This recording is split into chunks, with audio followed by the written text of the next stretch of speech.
Welcome to Proven and Probable, where we deliver mining insights and bullion sales in the form of physical delivery, offshore depositories, and private blockchain distributed ledger technology. Welcome to Proven and Probable. I'm your host, Maurice Jackson. Joining us for a conversation is Freeman Smith, the Vice President of Exploration for Riverside Resources. Mr. Smith, welcome to the show. Thank you very much. Glad to have you on the program to discuss the latest developments coming from Riverside Resources, where knowledge is golden. Mr. Smith, you have some exciting developments to share with us regarding Riverside Resources' footprint expansion in Ontario. Freeman, take us to Ontario and provide us with some historical mining context on the province. I think we know that Ontario is one of the larger mining districts in the world, particularly the Greenstone Belt.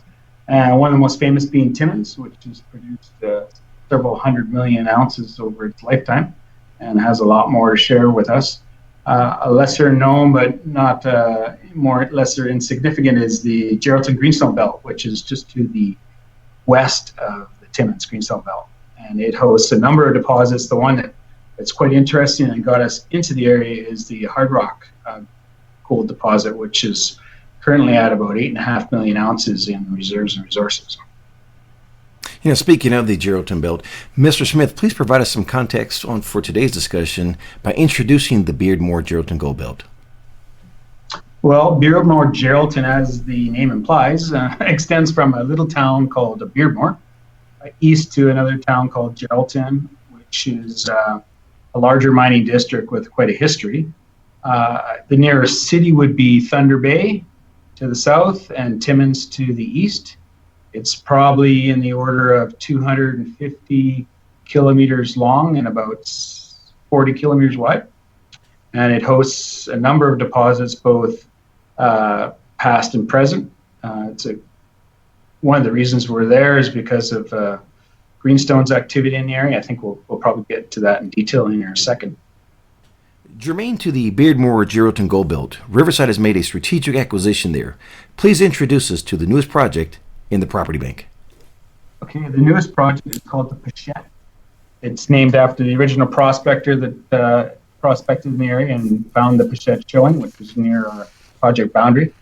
It's high-grade gold in shear zones, very similar to other deposits and mines in the area. Looking at the Geraldton Greenstone Belt, this is a generalization of the whole area. The trend seems to be with mines tending along the road here. The big elephant in the room, the reason we're there, the one that attracted us to the area is called the hard rock deposit. It's been known about for a while, and it was developed by Freeman Mining, and eventually they brought in the partner with Centerra Gold, and they've been talking about production and going into production in the near future. That deposit itself, with reserves and resources, is over 8 million ounces. So, on world standards, it's of high quality and it's an elephant by any means. Our project in particular has a very similar geology in that it has steeply dipping metavolcanic units that are plunging gently to the west. This is what they found the bulk of their mineralization at Geraldton, and it's what originally attracted us into the area. That and the general jurisdiction being high in gold. You can see all the little red dots on the map. Those are prospects where people have sampled gold and have done small amounts of work, whether it be prospecting or drilling. You can't tell from the map, but you can see that the area is pretty prolific for its gold. Freeman, why is this the right project for Riverside Resources, and why now? Well, as you know, we're expanding out of Canada, expanding into Canada out of Mexico, something we've been doing all summer. We like this part of Canada because of the past exploration success and the past mining production, particularly high-grade gold. The Leach mine, very close to one of our projects and close to the Pichette, is in the order of an ounce per ton, which is high-grade by any standard anywhere in the world. But also you can, if you notice looking at the diagram, there's a highway going right through it. That's one of the major corridors and arteries for Ontario. It has access, and situated right along it is a major power line and a natural gas pipeline, the Canadian National Pipeline, actually. So access to those, power, water, road, mining expertise, particularly in Geraldton and Thunder Bay. It's all kind of wrapped up in one little package for this area. International airport at Thunder Bay, maybe 2 hours to the south. So that's a good place to be working. Which Freeman, if I may interject here, that's very intriguing for a joint venture or prospective joint venture partner there. It looks like you've reduced a lot of the capital expenditures by strategically having this location here in the Pichette Gold project.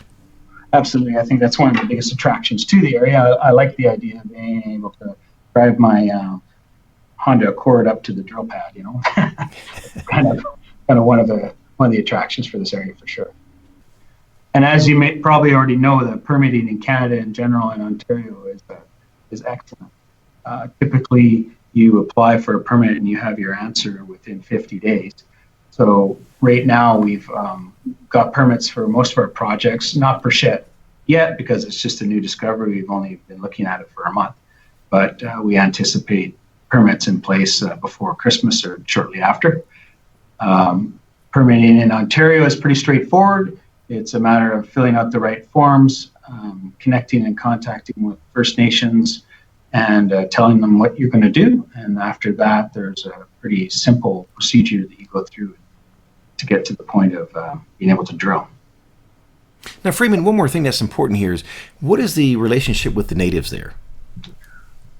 The First Nations in Ontario, they're pretty progressive as far as mining and mineral exploration goes. They understand the industry, so that always makes things easier in that they know what you're doing and they're not suspicious of that maybe something they don't want to see happen in their territories is happening. But these particular bands in this area, we've already discussed with them and met with them and talked to them about our projects in details. They're generally encouraging. They like to see the idea of jobs coming into the area. They like to see what they think of as their lands being developed for their future generations as well. Their big concerns are always environmental, which is something that we, of course, would be looking at and paying very close attention to anyways. Now, what type of work has Riverside conducted in the field, and what has your attention there the most? We spent the good part of the month of November in the colder weather looking at what had been done in the past. There has been 2 drilling campaigns on the property. Some of this core is on site, and some of it is being stored in Thunder Bay at the ministry's core warehouse. We looked at that first before we went in the field to get an idea for what we might expect to see on surface. And we spent several days to a week driving the new roads. The area has been recently logged, so it's opened up the area. And of course, logging has roads, which are what essentially are known as trenches to geologists. They provide excellent exposure. So we drove these roads. We did some mapping, sampling, prospecting, and carried out looking at the old trenches and the old drilling areas to see what we could learn there. And then we got chased out by the snow. So that was it for this season. Now, has Riverside identified prospective drill targets yet? Yes, we've identified a number of targets related to contact zones and faults, which is fairly typical for orogenic deposits in Ontario. This sketch here is a generalized map, but what it does show is a large contact between the metaseds and the metavolcanics. And along this fault-bounded contact, you do find mineralization. You will find mineralization here, but also in the larger faults within the metavolcanics. This one in particular is conformable with a banded iron formation. Banded iron formation is sometimes responsible for hosting mineralization. Sometimes it's in close proximity. And in the Geraldton Greenstone Belt, it seems that you always find this character playing a part of the role, whether he's directly hosting the mineralization or whether he's part of the package. It seems that the banded iron formations are always nearby. And much like Geraldton, you see these other boxes here that are described as nose folds. And in Geraldton and elsewhere, you see deposition along the nose of the folds, and you even see this in Campbell Lake and other areas where people are going back to old mineralized areas and looking at the structural geology and mapping out where this mineralization may be trending. And that's common. What happens is we tend to set up our drills and we drill on centers and continue drilling until the program is finished, not getting a chance to actually look at structural geology, which is often one of the more important components of the deposition and hosting of the mineralization. So in summary, I guess we have two types of potential hosts here. One would be shear hosted, and the other would be structurally hosted within the nose of folds. Now, Freeman, can you please walk us through the cross-section? This one's a fairly simplified and basic cross-section, but for the most part, we're in what is known as the southern volcanic panel or belt of the Beardmore Geraldton greenstone belt. And most of these panels, they dip steeply to the south, which it doesn't show here exactly, but those are dipping to the south. And then you have, to the south, you have an intrusive body here, which is usually a good thing to see.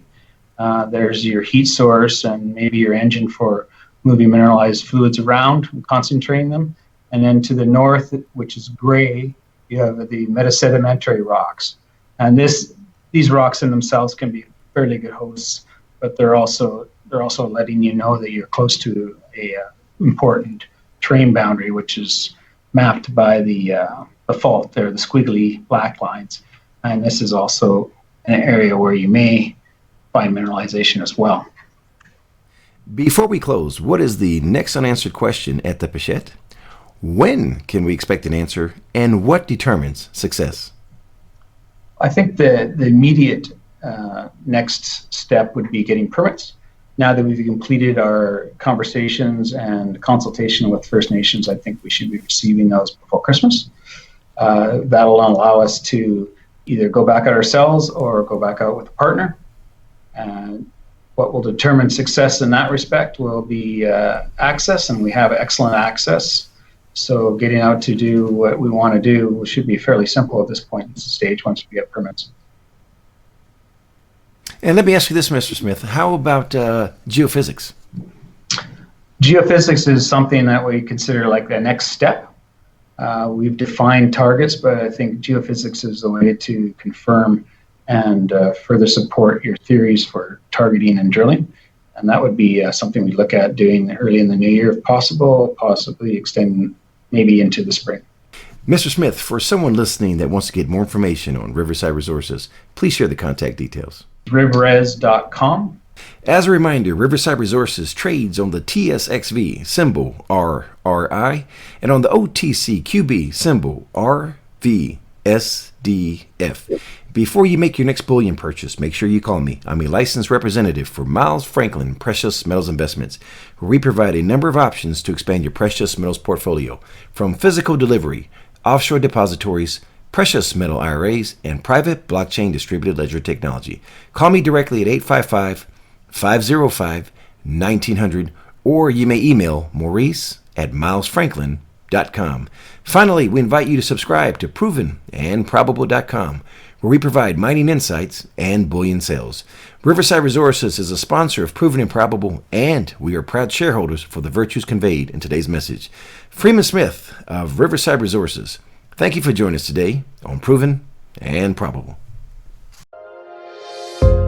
The information presented on Proven and Probable is provided for educational and informational purposes only, without any express or implied warranty of any kind, including warranties of accuracy, completeness, or fitness for any particular purpose. The information is not intended to be and does not constitute financial, investment, or trading advice, or any other advice. You should not make any financial, investment, or trading decision based on any of the information presented without first undertaking independent due diligence and consultation with a professional broker or competent financial advisor.